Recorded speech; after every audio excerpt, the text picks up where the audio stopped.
Binibigyan pa rin ng pagkakataon ng House Prosecution Panel ang kampo ni Vice President Sara Duterte na linawin ang mga taong nasa likod ng mga alias o pseudonames na nakasaad sa acknowledgement receipts na sinasabing nakatanggap ng confidential funds.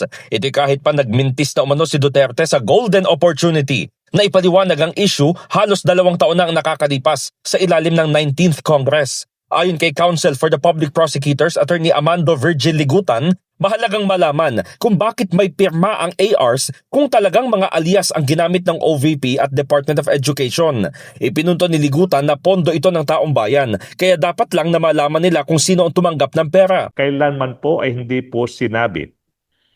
At wala pa pong sinasabi yung Vice President o yung kampo niya kung alias ba yan o totoong tao, di ba? Kaya Mary Grace Piatos, yan ba ay alias o yan ba ay pangalan ng isang totoong tao? Unfortunately, na-miss po ng depensa yung oportunidad na iyan. Sabi nila, we will answer that when the time comes. Sabi ng taong bayan, ako, almost 2 years na, hanggang ngayon ba wala pang sagot.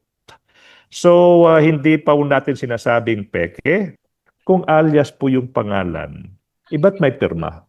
Binigyang diin din ni Lead Prosecutor Jervy Luistro na alias o totoong pangalan man ang inilagay sa acknowledgement receipts, ang punot dulo ay dapat na accounted for ang pondong ipinagkatiwala sa public officials.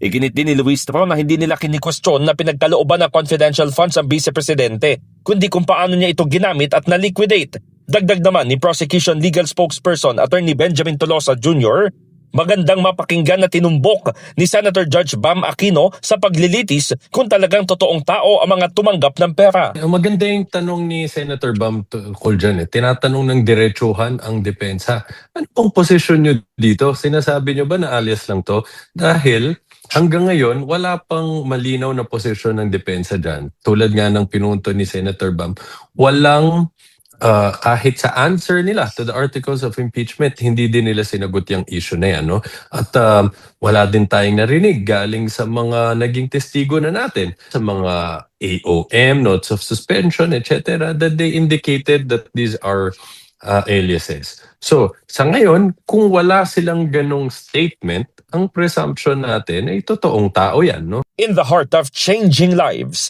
ako si Brigada Haji Caaminio ng 105.1 Brigada News FM Manila, The Music and News Authority.